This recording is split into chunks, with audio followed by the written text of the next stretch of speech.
நண்பர்கள் அனைவருக்கும் என்னுடைய அன்பான பணிவான வணக்கங்கள். என் பெயர் ஜான். நான் ஒரு குடிநோயாளி. எல்லாம் வல்ல இறைவனோட அருளாலையும் தோழமையில் இணைந்து செயல்படுவதால் நான் பெற்றுக்கொள்ளக்கூடிய அனுபவம், தெம்பு, நம்பிக்கையாலையும் இன்னைக்கு ஒரு நாள் நான் குடிக்கல. தெளிவாக, மன நிறைவாக, அமைதியாக வாழ என்னாலான எல்லா முயற்சிகளையும் செய்து கொண்டிருக்கின்றேன்.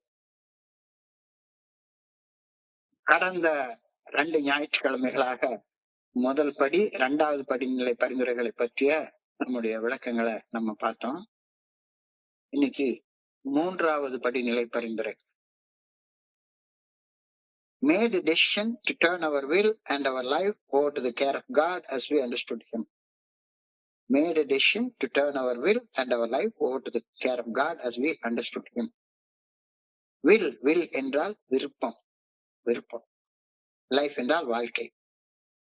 So எங்களது விருப்பங்களையும் அந்த விருப்பங்களின் அடிப்படையில் மட்டுமே வாழ்ந்த வாழ்க்கையையும் நாங்கள் புரிந்து கொண்ட இறையர் பேராற்றலின் பாதுகாவலில் சமர்ப்பணம் செய்ய தீர்மானம் செய்தோம்.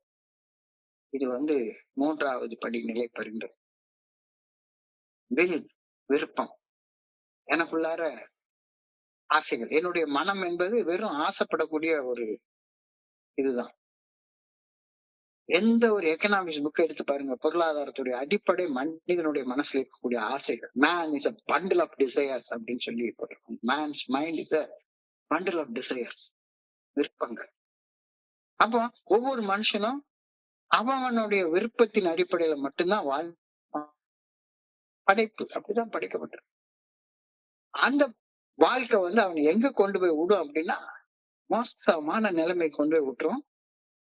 அந்த மோசமான நிலைமைய நம்ம 1வது படி 2வது படியில பார்த்தோம். இப்போ அந்த வாழ்க்கை மாறணும் அப்படின்னா நாம உறுதியாக ஒரு தீர்மானம் எடுக்கணும்.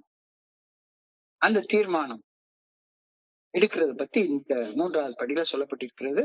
ஸோ எங்களது விருப்பங்களையும் அந்த விருப்பங்களின் அடிப்படையில் மட்டுமே வாழ்ந்த வாழ்க்கையையும் நாங்கள் புரிந்து கொண்ட இறைவனின் பாதுகாப்பலில் சமர்ப்பணம் செய்ய தீர்மானித்தோம். இந்த இடத்துல நாங்கள் புரிந்து கொண்ட இறைவன் அப்படின்ற வார்த்தை இந்த படியில முதல் முறையாக உபயோகப்படுத்தப்பட்டிருக்கிறது. எந்த இறைவன் சொல்லவே இல்லை. ஒவ்வொரு தனி மனிதனும் அவனவன் புரிந்து கொண்ட இறைவனுடைய பாதுகாவல்ல சமர்ப்பணம் செய்ய தீர்மானித்தோம். சமர்ப்பணம். என்னுடைய குருஜி எனக்கு அந்த சமர்ப்பணம் அப்படின்ற வார்த்தைக்கான அர்த்தத்தை சொல்லுவாரு. அர்ப்பணம், அர்ப்பணம் என்றால் கொடுக்கிறது. அர்ப்பணம் செய்யறது என்றால் கொடுக்கிறது. சமர்ப்பணம் என்றால் சம்யக அர்ப்பணம், முழுமையான விருப்பத்தோட மனமோந்து கொடுக்கிறதுக்கு பேர் சமர்ப்பணம் அப்படின்னு சொல்றாங்க. அந்த சமர்ப்பணம். நான் இங்கிலீஷ்ல உள்ள வார்த்தை சரண்டர் அப்படின்ற வார்த்தைய நான் என்ன நினைச்சுக்கிட்டேன், போலீஸ் ஸ்டேஷன்ல போய் கையை தூக்கிட்டு சரணடைகிறது, அந்த சரணடைதல்னு நினைச்சுக்கிட்டேன். என்னால முடியல, ஒண்ணுமே முடியல, சரண்டர் பண்றேன். எஸ், எல்லாருக்கும் ஒரு காலகட்டத்துல அந்த சரண்டர்ன்ற ஒண்ணுமே முடியல அப்படின்ற நிலைமை வரும். ஆனா ஆல்கஹாலிக்ஸ் அனானிமஸை பொறுத்த அளவுல இன்னைக்கு கூட ஒரு குரூப்ல ஒரு முகவுரை எழுதியிருக்கிற நேரத்துல ஒரு காலத்துல முதல் 100 குடிநோயாளிகள் கிட்டத்தட்ட வாழ்க்கையுடைய அடிமட்டத்துல நொந்து நூலாகி போனவங்கதான். எல்லாமே இழந்தவங்கதான் ஒரு காலத்துல ஃபெலோஷிப் குணமடைய ஆரம்பிச்சாங்க. பெண்கள்லாம் வரவே இல்லை. ஆனா காலப்போக்குல பில்டபிள்யூ எழுதுறாரு, காலப்போக்குல பெண்களும் 30 வயசுக்கு குறைவாக உள்ள நிறைய ஆண்களும் இன்னமும் வீட்டுக்குள்ளார கேரேஜ்ல 2 கார் இருக்கு. அந்த சூழ்நிலையிலுமே சமர்ப்பணம் செய்ய தீர்மானிக்கக்கூடிய அந்த பக்குவத்தை மனிதர்களுக்கு தோழமை வழங்குச்சுது அப்படின்ற கருத்தை சொல்றாங்க. சோ இந்த பக்குவம் இது 3வது படிநிலை பரிந்துரையில தான் ஆரம்பமாகுது. எங்களது விருப்பங்களையும் அந்த விருப்பங்களின் அடிப்படையில் மட்டுமே வாழ்ந்த வாழ்க்கையையும் நான் எந்த கடவுளை புரிஞ்சு கொண்டனோ, நான் புரிந்து கொண்ட இறைவன். அந்த வார்த்தை தான் உள்ள மிகப்பெரிய வார்த்தை. நீங்க கடவுள்னு யாரையுமே சொல்லல. ஒவ்வொருத்தருக்கும் அவங்க புரிஞ்சு கொண்ட கடவுள். ஆனால் சமர்ப்பணம் செய்வது அடிப்படையானது. சமர்ப்பணம் செய்ய தீர்மானம் செய்தோம். Decide, made a decision. அர்ப்பணம் என்றால் கொடுப்பது, சமர்ப்பணம் என்றால் சம்யக அர்ப்பணம், சம்யக அர்ப்பணம் என்றால் முழு மனசோட முழு விருப்பத்தோட கொடுத்துடுறது அப்படின்ற கருத்து. இந்த சமர்ப்பணம் செய்யறது இத பத்தி சொல்ற நேரத்துல it is not surrender, it is நானே மனசு வந்து வாழ்க்கையை மாத்திக்கிறது, தீர்மானம் பண்றது. இந்த சமர்ப்பணம் அப்படின்ற வார்த்தையை நான் தெரிஞ்சு கொள்ற நேரத்துல என்னுடைய குருஜி கிட்ட நான் பேசிட்டு இருந்த அந்த பழைய நாட்கள் ஞாபகத்துக்கு வருது. மகாகவியுடைய ஒரு பாடல், இன்னைக்கு கூட அந்த பாடல் நான் 3 தடவை கேட்டேன். இளையராஜாவுடைய இசையில ரொம்ப அழகான பாடல். பாரதி அப்படின்ற படத்துல ஒரு பாடல், பாரதியார் எழுதின பாடல். நின்னை சரணடைந்தேன் கண்ணம்மா, நின்னை சரணடைந்தேன் அப்படின்ற பாட்டு. அப்படியே இந்த தேர்ட் ஸ்டெப் முழுக்க இந்த ஒரு பாட்டை நம்ம ஆழமாக கேட்டோம்னா அப்படியே மனசு உருக்கமான பாடல். அழகா பாட்டு, அழகா பாட்டு. கண்ணன் பாட்டுல எழுதிட்டார், நின்னை சரணடைந்தேன் கண்ணம்மா, நின்னை சரணடைந்தேன், பொன்னை உயர்வை புகழை விரும்பிடும் என்னை கவலைகள் தின்னத்தகாதென்று நின்னை சரணடைந்தேன். என்னுடைய மனசு அவன் ஆரம்பத்துல சொன்ன மாதிரி man's mind is a bundle of desires. இது என்ன ஆகுது, எனக்கு பொண்ணு வேணும், புகழ் வேணும், உயர்வு வேணும் அப்படின்னு மட்டும்தான் நினைக்குது. தன்னலம், தன்முனைப்பு, இதுதான் என்னுடைய பிரச்சனைகளுடைய ஆணி வேர். Selfishness and self centredness, that we think is the root cause of all our troubles. தன்னலமும் தன்னையே மையமாக வைத்து வாழக்கூடிய அந்த செல்ஃப் சென்டர்ட் வாழ்க்கையும் தன்முனைப்பும், இதுதான் என்னுடைய பிரச்சனைகளுக்கெல்லாம் ஆணி வேர். அப்படின்னா இப்ப இந்த இடத்துல நான் என்ன பண்றேன், என்னுடைய தன்னலத்தையும் தன்முனைப்பையும் சரண்டர் பண்றேன். ஏன்னா என் மனசு எப்ப பார்த்தாலும் சரிதான். ஏல நான் வந்து 29 வருஷ காலத்துல என்கிட்ட பிரச்சனைன்னு எல்லாரும் சொல்றதே பொருளாதார பிரச்சனைகளை மட்டும்தான் சொல்லுவாங்க. இல்ல உலகத்துல யாருமே என்னை மதிக்க மாட்டாங்கிறாங்க அப்படின்ற பிரச்சனையை சொல்லுவாங்க. என்னுடைய மனசு என்ன நினைச்சிட்டு இருக்கு, பொருளாதார உயர்வு, சமுதாயத்துல அந்தஸ்துல உயர்றது, இதெல்லாம் தான் இந்த மனசு நினைச்சிட்டே இருக்குது. வேற எதையுமே நினைக்கிறதே கிடையாது, வேற எதையுமே நினைக்கிறதே கிடையாது. நினைப்பின் அடிப்படையில செயல்படக்கூடிய செயல்கள் என்னை எங்க கொண்டு போய் விட்டுச்சுது, கவலைகள் கவலைகள் கவலைகள். எப்ப பார்த்தாலும் கவலை கவலை, பயம் பயம்.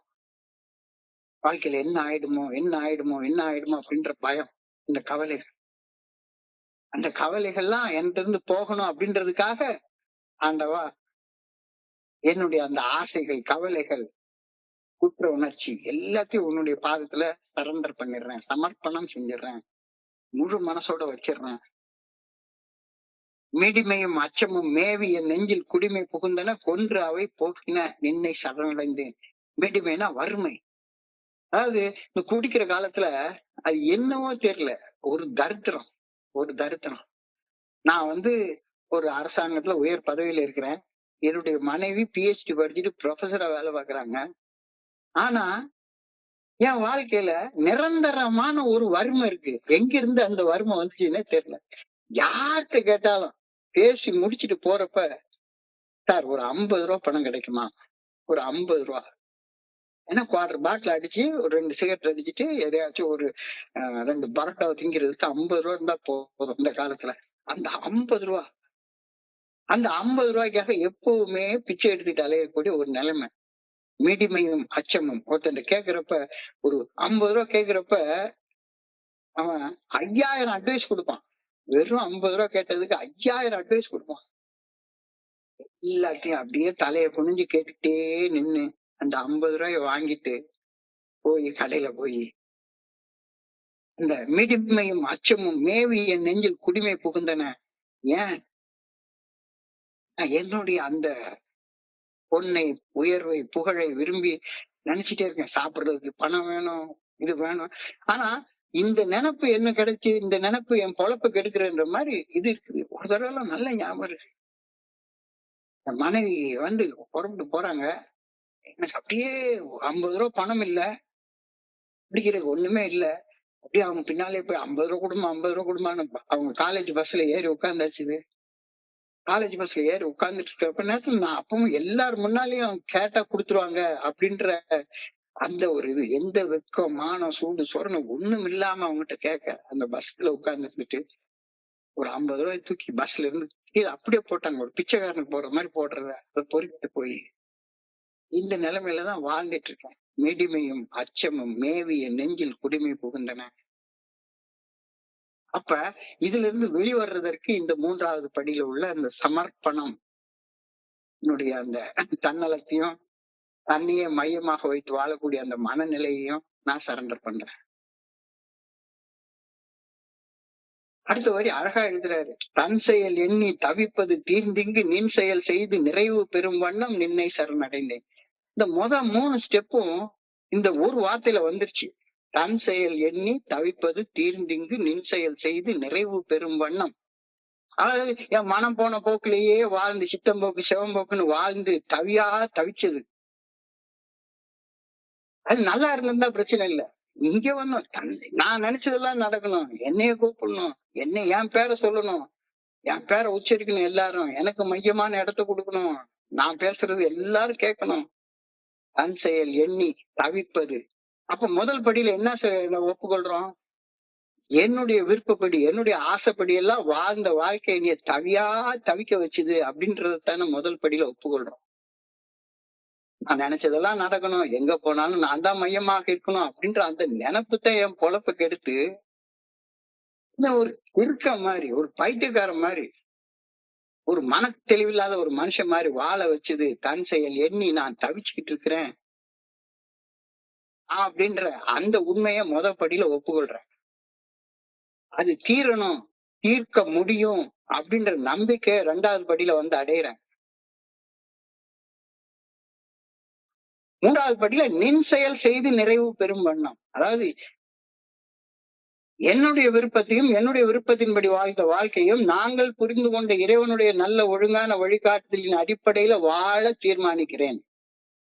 நான் ஒரு வகையா வாழ்ந்துட்டு இருக்கேன். அந்த வாழ்க்கை என்னைய தவிக்கிற வைக்கிற ஒரு நிலைமைக்கு வந்துருச்சு. அத முதல் படியில ஒப்புக்கொள்றேன். அந்த நிலைமையில இருந்து விடுபட்டு வாழ முடியும் அப்படின்ற நம்பிக்கை வந்து அடைகிறேன். இப்ப நம்பிக்கை அதற்குரிய செயல்களால வெளிப்பட வேண்டும் அப்படின்ற இடத்துக்கு வர்ற நேரத்துல இறைவன் அப்படின்ற அந்த நல்ல ஒழுங்கான வழிகாட்டுதலின் அடிப்படையில பணிந்து செயல்பட தீர்மானம் செய்வது, டெசிஷன் எடுக்கிறது. இதுதான் இந்த வேலை. கொடுப்பது அர்ப்பணம், மனமோந்து கொடுப்பது சமர்ப்பணம். என்னுடைய ஆசை எல்லாத்தையும் கொண்டாந்து கடவுளுடைய பாதத்துல இறக்கி வைக்கக்கூடிய ஒண்ணு. ஆசை இன்னும் இருந்துட்டே இருக்கு, இப்பவும் இருந்துட்டே இருக்கு. யாராச்சும் என்னை ஐயா கொய்யான்னு கூப்பிட்டா அப்படியே பயங்கரமா உச்சி கொழுந்து போகுது.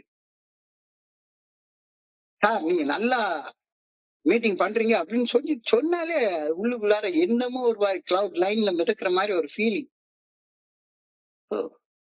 இந்த மேத்தப்பு, இந்த நினைப்பு தான் என் பொழப்பு கெடுக்குதுன்றதான் முதல் படியில ஒப்புக்கொள்றேன். அந்த நினைப்புல இருந்து விடுபட முடியும்னு 2வது படியில நம்பிக்கையை வந்து அடையிறேன். 3வது படியில அதை எப்படி செய்யறது அப்படின்ற சரண்டருக்கு நான் வர்றேன்.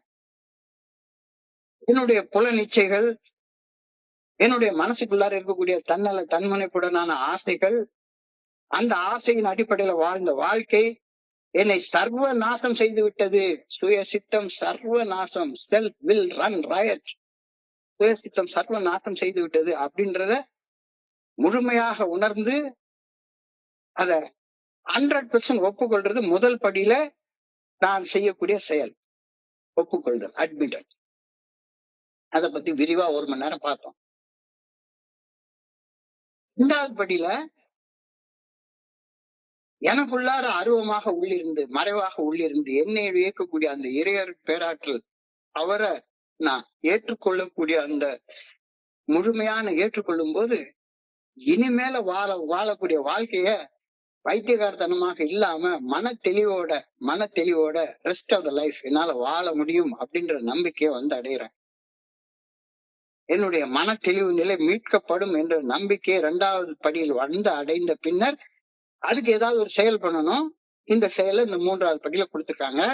என்னுடைய மனதின் ஆசைகளை வில் வில் வில் விருப்பம் விருப்பம். ஒரு தகப்பனார் வில் எழுதி வச்சுட்டு போனார்னா என்ன? தன்னுடைய காலத்துக்கு அப்புறம் தன்னுடைய சொத்துக்கள் யார் யாருக்கு போய் சேரணும் அப்படின்ற அவருடைய விருப்பத்தை எழுதி வச்சுட்டு போறாருன்னு அர்த்தம். வில் என்றால் விருப்பம், அந்த விருப்பம். 2வது படிய செயல்பட்டு முடித்த பின்னர் என்னுடைய மனதின் ஆசைகளை சமர்ப்பணம் செய்ய தீர்மானிப்பது 3வது படியின் செயல்பாடு. இப்ப ஏஐல எனக்கு ரொம்ப ரொம்ப ரொம்ப பிடிச்ச வார்த்தை வந்து, ஒவ்வொருத்தரும் கடவுளுக்கு அவங்க அவங்க ஒரு டெஃபினிஷன் வச்சிருக்கிறாங்க. நேத்தைக்கு கூட நான் என்னுடைய மனைவி கூட சேர்ந்து ஒரு கல்யாணத்துக்காக, ஒரு உறவினருடைய கல்யாணத்துக்காக கோயிலுக்கு போயிருந்தேன். அங்க கோயில்ல அவங்க இவர்தான் கடவுளு அப்படின்னு ஏகப்பட்ட உருவங்களை, வடிவங்களை, நாமங்களை சொல்லி வச்சிருக்காங்க. ஆனா ஏஐல வந்து கடவுள் அப்படின்ற வார்த்தைக்கு எனக்கு அழகான ஒரு டெபினிஷன் கொடுத்துட்டாங்க. நீ கடவுளை புரிஞ்சுக்கொள். கடவுள் என்றால் பில்டபிள்யூ நிறைய இடங்கள்ல குறிப்பிட்டாரு. Good orderly direction. இதுதான் எனக்கு ஏஐல என்னைய ரொம்ப முழுமையாக ஈர்த்த ஒரு கருத்து. அப்படின்னா கடவுளுக்கு ஒரு வடிவமோ ஒரு உருவமோ கொடுக்கவே இல்லை, ஒரு நாமமோ கொடுக்கவே இல்லை. இங்க கடவுளை வந்து G for good, O for orderly, D for direction, நல்ல ஒழுங்கான வழிகாட்டுதல். டைரக்ஷன் என்றால் வழிகாட்டுதல். இறைவன் ஒருத்தர் மட்டும்தான் வழிகாட்டுறவர். எந்த ஸ்பான்சரையும் நான் வழிகாட்டி அப்படின்னு சொல்லவே மாட்டேன். எந்த மனுஷனையும் நான் வழிகாட்டின்னு சொல்ல மாட்டேன். இறைவன் இறைவன் இறைவன் நல்ல ஒழுங்கான திசையில என்னை வழிகாட்டக்கூடிய அந்த ஆற்றல் என்ன படைச்ச அந்த கடவுளுக்கு மட்டும்தான் உண்டு. இறையர் பேராற்றல், பிரபஞ்ச இயக்க பேராற்றலுக்கு மட்டும்தான் உண்டு அப்படின்றத ஏஐ தோழமையில நான் தெரிஞ்சுக்கிறேன். அந்த இறையர் பேராற்றல் நான் எவ்வாறு செயல்பட வேண்டும் என்ற தனது தீர்மானங்களை, விருப்பங்களை நமது மனசாட்சியின் மூலம் வெளிப்படுத்துகின்றார் அப்படின்னு ஏஐ தோழமையில நான் தெரிஞ்சுக்கிறோம். God expresses himself through our conscience. இது வந்து வேதத்துல சொல்லப்பட்ட மகா வாக்கியங்கள். God expresses himself through our conscience. ஞானம் பிரம்ம அப்படின்னு ஒரு வார்த்தை வேதத்துல உள்ள மகா வாக்கியம். Consciousness is God. God expresses himself through our conscience. இறைவன் நான் எப்படி செயல்பட வேண்டும் என்ற அவருடைய தீர்மானங்களை, அவருடைய விருப்பங்களை எப்படி வெளிப்படுத்துறாரு? எந்த மனுஷன் மூலமாகவும் இல்ல, உள்ளார அருவமாக உள்ளிருந்து என்னுடைய மனசாட்சியின் மூலமாக வெளிப்படுத்துகின்றார். நல்லவர்க்கெல்லாம் சாட்சிகள் 2, 1 மனசாட்சி. அந்த மனசாட்சி தெய்வத்தின் காட்சி. எனக்குள்ளார அந்த ஆற்றல் இருக்குது.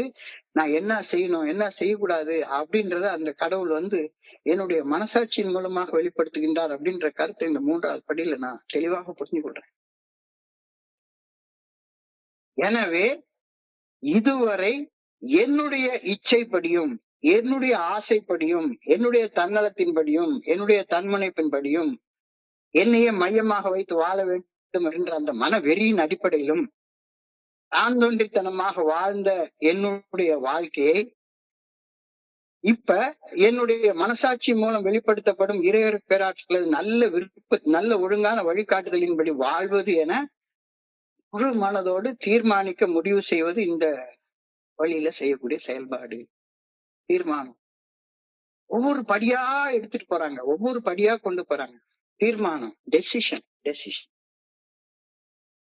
டெசிஷன் அப்படின்ற வார்த்தை இந்த படியில எடுக்கப்படுவது ஒரு தீர்மானம் மட்டும்தான். டெசிஷன். இந்த டெசிஷன்ற வார்த்தை எங்கிருந்து வருது அப்படின்னா டிசெக்ட் அப்படின்ற வார்த்தையில இருந்து வருது. To cut and divide. எப்பவுமே இருமன தன்மையாக, மதில் மேல் பூனையாக, கேட் ஆன் த வால் அப்படின்ற தன்மையில வாழ்ந்து கொண்டிருக்கிற மனசு எப்பவுமே ஒவ்வொரு நேரமும் எனக்குள்ள ஒரு டைலமா இருந்துட்டே இருக்கும். இது செய்யலாமா வேண்டாமா, செய்யலாமா வேண்டாமா, செய்யலாமா வேண்டாமா அப்படின்னு.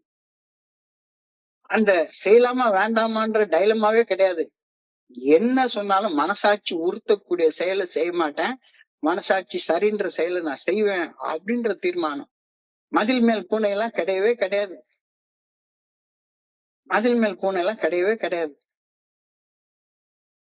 எப்படி செயல்படணும் அப்படின்றதுக்கான நல்ல ஒழுங்கான வழிகாட்டுதல், குட் ஆர்டர்லி டைரக்ஷன், இறைவனுடைய நல்ல ஒழுங்கான வழிகாட்டுதல் என்னுடைய கான்சியன்ஸ் மூலமாக வெளிப்படுத்தப்படுகின்றது. ஆனா என்னுடைய மனசு வேற மாதிரிதான் சொல்லும். மனசுக்கும் மனசாட்சிக்கும் இடையில உள்ள போராட்டம் தான் குருஷேத்திர யுத்தம், மகாபாரத போர். அதான் உள்ளுக்குள்ளார நடந்துட்டே இருக்கு. என்ன நடந்துட்டு இருக்கு? உள்ளுக்குள்ளார மனசாட்சியாக கடவுள் இருக்கிறார், ஆசையாக என்னுடைய மனசு இருக்கு. இந்த 2 கடந்து சண்டை போட்டுக்கிட்டே கிடக்குது. எப்ப பார்த்தாலும் இதை செய்யலாம், இதை செய்யக்கூடாது அப்படின்னு எப்ப பார்த்தாலும் ஒரு டைலமா எனக்குள்ளார இருந்துகிட்டே இருக்குது. 5 புலன்களுக்கும் நூற்றுக்கணக்கான ஆசைகளுக்கும் இடையில நடக்கக்கூடியதுதான் மகாபாரத யுத்தம். இந்த யுத்தத்துல நான் எப்பவுமே மனசு பக்கம் சேர்ந்தேன்னா எனக்கு தோல்வி. ஆனா ஏன் என்னுடைய மனசு என்ன சொல்லுது? கடவுள் காட்டுற நல்ல ஒழுங்கான வழிகாட்டுதல்ல போனா என்னால வாழ முடியாது, என்னால குடிக்க முடியாது, என்னால பல பெண்களை அனுபவிக்க முடியாது, கொள்ளையடிக்க முடியாது, பணம் சேர்க்க முடியாது, சொத்து சேர்க்க முடியாது அப்படின்னு எல்லாமே மனம் போன போக்குல வாழ்றதுதான் என்னுடைய மனசு நினைக்குது. அப்படி நினைச்சு வாழ்ந்து வாழ்ந்து தன் செயல் எண்ணி தவிப்பது. அதான் 1வது படியில ஒப்புக்கொள்றேன். என்னுடைய விருப்பப்படி வாழ்ந்து வாழ்ந்து தவிச்சு போயிட்டேன் அப்படின்றத முதல் படியில ஒப்புக்கொள்றது. அப்ப எனக்குள்ளார எனக்கு வழிகாட்டுறதுக்கு ஒரு இறைவன் இருக்கிறார். அவருடைய விருப்பம்னு ஒண்ணு இருக்கு. அப்படி அப்படி அந்த அவரை ஏற்றுக்கொண்டுட்டா நான் என்னுடைய இனிமேல வாழ போற எஞ்சிய வாழ்நாட்களை சந்தோஷமா, திருப்தியா, நிம்மதியா, நிறைவா வாழ்வேன் அப்படின்ற நம்பிக்கையை நான் வந்து அடைகிறேன். நம்பிக்கைன்றது இறைவன் மேல வைக்கிற நம்பிக்கை இல்ல. இறைவன் இருக்கின்றார் என்பது உண்மை. அதை ஏற்றுக்கொள்றேன். அதை ஏற்றுக்கொள்ளும் போது எனக்குள்ளார ஒரு உள் உறுதி உருவாகுது. அந்த உள் உறுதி காண்பதுதான் வாழ்க்கையிலே உயரம். எண்ணம் செயல் ஆகிவிட்டால் எல்லாமே கூடி வரும். சோ இந்த உள் உறுதி, அந்த நம்பிக்கை வந்து அடைஞ்சதுக்கு அப்புறமா நம்பிக்கை செயல்களால அது பேக்கப் பண்ணப்படலைன்னா செயலற்ற நம்பிக்கை, செத்து போன நம்பிக்கை. Faith without action is dead. Faith without action is dead. நீ என்னதான் 2வது படிக்கு எவ்வளவு உறுதியாக நம்பிட்டு அந்த நம்பிக்கை அதற்குரிய செயல்களால வெளிப்படலைன்னா உன் நம்பிக்கையால எந்த பிரயோஜனமும் கிடையாது. அது 3வது படிக்கு நம்ம வரோம். இப்ப 3வது படியில எடுக்கிறது தீர்மானம். It is a decision. To cut and divide. To cut and divide அப்படி சொல்லுவாங்க. டிசெக்ட் பண்ற அந்த பயாலஜி கிளாஸ்ல உள்ளவங்க எல்லாம் போவாங்க. டிசெக்ஷன்னா என்ன? உள்ளுக்குள்ளார ஆபரேஷன் பண்றது. கட்டி வெட்டி வெளியே தூக்கி எரிஞ்சிடுறது. என் மனசுல இருக்கக்கூடிய ஆசைகள் எல்லாம் வெட்டி வெளியே தூக்கி எரிஞ்சிடுறது அந்த டெசிஷன். எந்த டெசிஷன் எடுக்கிறது? சோ 3வது படியில் எடுக்கப்படுவது ஒரு தீர்மானம் மட்டுமே. மறுபடியும் இந்த படியில தீர்மானித்தோம் அப்படின்னு சொல்லல. Decided. We decided to turn our will and our life over to the care of God as we understood the hymn சொல்லல. We made a decision. We made a decision. ஒரு தீர்மானம் செய்தோம். அப்ப என்னுடைய மனசுல இருக்கக்கூடிய விருப்பங்களுக்கு எகென்ஸ்டா தான் இந்த தீர்மானத்தை நான் எடுக்கிறேன். என்னுடைய சராசரி மனுஷ மனசு வந்து இப்பவும் தன் செயல் செய்யறதுக்கு தான் விரும்புது. இந்த இடத்துலயும் நான் தான் மையமாக இருக்கணும், என் பேரை எல்லாரும் சொல்லணும், என்னைய புகழணும், பொன்னை உயர்வை புகழை விரும்பிடும் என்னை கவலைகள் தின்னத்தகாதென்று இந்த டெசிஷனை நான் எடுக்கிறேன். அப்போ இந்த டெசிஷன் எடுத்துட்டா மட்டும் முடிஞ்சிடாது. இது வந்து ப்ரிப்பரேட்டரி ஸ்டெப் தான் சொல்றாங்க. முதல் 3 வழிமுறைகள் தயாரிப்பு வழிமுறைகள், ப்ரிப்பரேட்டரி ஸ்டெப். டெசிஷன் எடுக்கிறது நான் செயல்படுவதற்கான அக தயாரிப்பு. என்னுடைய அகத்துல ஒரு வகையான மைண்ட் செட்டுக்கு நான் வந்துடுறேன். என்னுடைய குருஜி இத விலைக்கு காட்டுறதுக்கு ஒரு சின்ன ஒரு உதாரணத்தை சொல்லுவாரு. ஒரு குளத்துல வந்து ஒரு 1000 கொக்கு இருக்கான். அந்த 1000 கொக்கு அந்த குளத்துல உள்ள மீனை சாப்பிட்டு உயிர் வாழ்ந்துட்டு இருக்கு. நல்ல பெரிய வேடந்தாங்கல் மாதிரி ஒரு பெரிய ஒரு ஏரி இருக்கு. ஆனா ஒரு பர்டிகுலர் நேரத்துல வந்து அந்த ஏரியில தண்ணி எல்லாம் வத்தி போச்சு. மீன் இல்ல, சாப்பிடுறது சாப்பாடு இல்ல. உடனே இந்த கொக்குகள் எல்லாமே சேர்ந்து ஒன்னா கூடி ஒரு பிசினஸ் மீட்டிங் போட்டு அந்த பிசினஸ் மீட்டிங்ல ஒரு தீர்மானம் எடுக்குது. இல்ல, நம்ம எல்லாரும் ஒன்னா சேர்ந்து இந்த குளத்தை காலி பண்ணிடுவோம், வெக்கேட் பண்ணிட்டு இங்க இருந்து ஒரு 50 கிலோமீட்டர் தூரத்துல இன்னொரு இடம் இருக்கு. அந்த இடத்துல நிறைய தண்ணி இருக்கு, அங்க போய் நம்ம செட்டில் ஆயிடுவோம் அப்படின்னு தீர்மானம் பண்ணுது. இந்த தீர்மானம் பண்ண உடனே அந்த குளத்துல எவ்வளவு கொக்கு இருக்கும் அப்படின்னு சொல்லி கேட்டாரு. நான் தான் ஒண்ணு இருக்காத அப்படின்னு சொல்லி என்னுடைய குருஜிக்கு நான் பதில் சொல்றேன். உடனே அவர் சொல்றாரு, அது எல்லாம் தீர்மானம் தாண்டா போட்டிருக்கு, இன்னும் பறந்து போல. எல்லாம் ஒரு மனதாக ஏக மனதாக ஒரு தீர்மானம் போட்டிருக்கு, இன்னும் பறந்து போல. அந்த பறந்து போற செயல் 4, 5, 6, 7, 8, 9, 10, 11, 12 நடக்க போகுது. 12வது படியில தான் நல்ல ஒரு அற்புதமான வாழ்க்கையை நம்ம போய் செட்டில் ஆக போறோம். செயல்பட்டு முடிச்சதுடைய விளைவாக அங்க போறோம். ஆனா எப்படி செயல்படணும் அப்படின்றதற்கான தீர்மானத்தை மட்டும்தான் இந்த பட்டியல எடுக்கிறோம் அப்படின்னு சொன்னாரு. சோ தீர்மானம் எடுத்துட்டது செயல்பட்டதாக ஆகிவிடாது. ஆனா செயல்படுவதற்கு ஒரு உறுதியான தீர்மானம் தேவைப்படுது. அந்த உறுதியான தீர்மானத்தை நம்ம இப்ப எடுக்கிறோம். மதில் மேல் பூனையாக இனிமே அடுத்து இனிமே நம்ம வாழ்நாட்கள்ல செயல்பட மாட்டோம். டெஃபினட்டா ஒரே ஒரு தீர்மானம். என்ன என்ன இந்த இந்த இந்த படியில எடுக்கக்கூடிய தீர்மானம், மனசாட்சி உறுத்துற செயலை செய்ய மாட்டேன். மனசாட்சி தப்புன்னு சொல்ற செயலை செய்ய மாட்டேன். சரின்ற செயலை செய்யாம இருக்க மாட்டேன். நான் உண்மையிலேயே இந்த டைலமாவுக்கு ஒரு பெரிய உதாரணத்தை நான் சொல்லலாம். என்னுடைய வீடு அந்த காலத்துல சைதாப்பேட்டையில இருந்துச்சு. சைதாப்பேட்டையுடைய ரயில்வே கேட்டு, நார்தன் ரயில்வே கேட்டுக்கு பக்கத்துல ஏத்த மாதிரி ஒரு ஒயின் ஷாப் ஒண்ணு உண்டு. அந்த ஒயின் ஷாப்புக்கு வாசலுக்கு போயிருவேன். போன உடனே உள்ள ஒண்ணு சொல்லுவேன், டேய் நேத்துக்கு எவ்வளவு மோசமா கேவலப்பட்டுட்டோம். இன்னைக்கு இருக்கிறது என்னமோ வெறும் 100 ரூபா தான். வீட்டுல பிள்ளைகளுக்கு ஒரு கொஞ்சோண்டு ஏதாவது வாங்கி சாப்பிடுறதுக்கு வாங்கி கொண்டு வந்து வாங்கிட்டு போவோம். குடிக்க வேண்டாம் அப்படின்னு ஒரு மனசு சொல்லும். ஆனா இன்னொரு மனசு சொல்லும், இன்னைக்கு மட்டும் அளவா வெறும் ஒரு குவார்டர் மட்டும் குடிச்சுக்கலாம் அப்படின்னு சொல்லும். மனசாட்சி சொல்லும், வேண்டாம் வேண்டாம் வேண்டாம், குடிக்காதடா குடிக்காதடா, நேற்றுக்கு எவ்வளவு கேவலப்பட்டு போயிடுச்சு, இன்னைக்கு ஒரு நாள் குடிக்காம வீட்டுக்கு போ அப்படின்னு சொல்லும். அப்ப உண்மையிலேங்க இந்த சைதாப்பேட்டை ரயில்வே ஸ்டேஷன்ல அந்த ரயில்வே கேட்ல ஓரமா நின்னுகிட்டு ஒவ்வொரு ட்ரெயினா எண்ணிட்டு இருப்பேன். கன்னியாகுமரி எக்ஸ்பிரஸ் போகும், அனந்தபுரி எக்ஸ்பிரஸ் போகும், கொயிலான் எக்ஸ்பிரஸ் போகும், ராயல் சிட்டி போகும், நெல்லை எக்ஸ்பிரஸ் போகும். அது வரைக்கும் அங்கேயே நின்னு குடிக்கலாமா வேண்டாமா, குடிக்கலாமா வேண்டாமா, குடிக்கலாமா வேண்டாமா அப்படின்னு உள்ளுக்குள்ளார ஒரு நீளமால ஒரு யுத்தம் நடந்துகிட்டே இருக்கும். சண்டை போடணும்னா 2 கருத்து வேணும்ல. ஒருத்தர் சண்டை போடவே முடியாது. சண்டைனாலே 2 பேர் வேணும். சண்டைனாலே 2 பேர் வேணும். ஒருத்தர் சண்டை போடவே முடியாது. அந்த ஒரு மனத்தவனாய் மாறுவது யோக நிலை. Single mindedness in action is yoga அப்படின்றாங்க. ஒரு யோகியாக வாழ தீர்மானிக்கக்கூடிய தீர்மானத்துல இந்த இடத்துல நிக்கிறோம். 4 மணி நேரம் நின்று அந்த இடத்துல அப்படியே குடிக்க வேண்டான்ற ஒரு தீர்மானத்தை செயல்படுத்திடலான்னு பார்ப்பேன். ஆனா ஒரே இடத்துல நின்னு போட்டுட்டு அதுக்கப்புறமா என் மனசு சொல்லும், ஒரு டாஸ் போட்டு பார்ப்போம். ஹெட் சூழ்ந்தா போய் குடிக்கலாம், டெயில் சூழ்ந்தா குடிக்க வேண்டாம் அப்படின்னு நினைச்சிட்டு ஒரு காயின் எடுத்து சுண்டி போடுவேன். குடிக்க அனுமதி கிடைச்சிட்டா உடனே டப்புன்னு போய் குடிச்சு விடுவேன். குடிக்க அனுமதி கிடைக்கலன்னா மறுபடியும் ஒரு 1/2 மணி நேரம் நின்று அடுத்த ட்ரெயின் வர்ற வரைக்கும் பார்த்துட்டே இருப்பேன். 1/2 மணி நேரம் கழிச்சதுக்கு அப்புறமா ஒரு சின்ன இன்னொரு தாட் இப்போ வரும். பெஸ்ட் ஆஃப் 3 போட்டு பார்ப்போம். இந்த டென்னிஸ் மேட்ச், ஷட்டில் காக் மேட்ச்ல எல்லாம் ஒரு செட்ல 3 செட் பெஸ்ட் ஆஃப் 3 பார்ப்பாங்க. 3 தடவை சுண்டி போட்டு பார்ப்போம். 3 தடவை சுண்டி போட்டு பாக்குறது best of 3, best of 5, best of 7, best of 9 அப்படின்னு போயிட்டே இருக்கும். அது பாட்டுக்கு உள்ளுக்குள்ளார ஒரு டைலமா. ஏன் டைலமா அப்படின்னா, உறுதியான டெசிஷன் இல்ல, உள் உறுதி இல்ல. எனக்கு உள்ளார உள் உறுதி இல்ல. ஃப்ராகைல் மைண்ட், உடைஞ்சு போகக்கூடிய ஒரு மனசு. ஏன் எனக்குள்ளார ஒரு ஃபேமான டெசிஷன் இல்ல. அந்த ஃபேமான டெசிஷன் இல்லாத காரணத்தினாலதான் நான் அங்க உட்கார்ந்துகிட்டு அவ்வளவு கஷ்டப்பட்டுட்டு இருந்தேன் அப்படின்றத எனக்கு இப்ப புரியுது. ஸோ 3வது படியில் எடுக்கப்படுவது ஒரு தீர்மானம் மட்டுமே. மறுபடியும் இந்த படியில் தீர்மானித்தோம் என்று சொல்லப்படவில்லை, தீர்மானம் செய்தோம், மேட் டெசிஷன் அப்படின்னு பரிந்துரைக்கப்பட்டுள்ளது. இந்த 3வது படியின் செயல்பாடு 2வது படியின் செயல்பாட்டின் நீட்டிப்பு அப்படின்றது சந்தேகமே கிடையாது. 2வது படியில என்னுடைய எதிர்காலம் ஒளிமயமாக இருக்கும் என்ற நம்பிக்கை அடைந்த பின்னர் அந்த நம்பிக்கைக்கு அதற்கேற்ற செயல்களால் உயிரளிக்க வேண்டியது என்னுடைய பொறுப்பாக அமைகின்றது அல்லவா?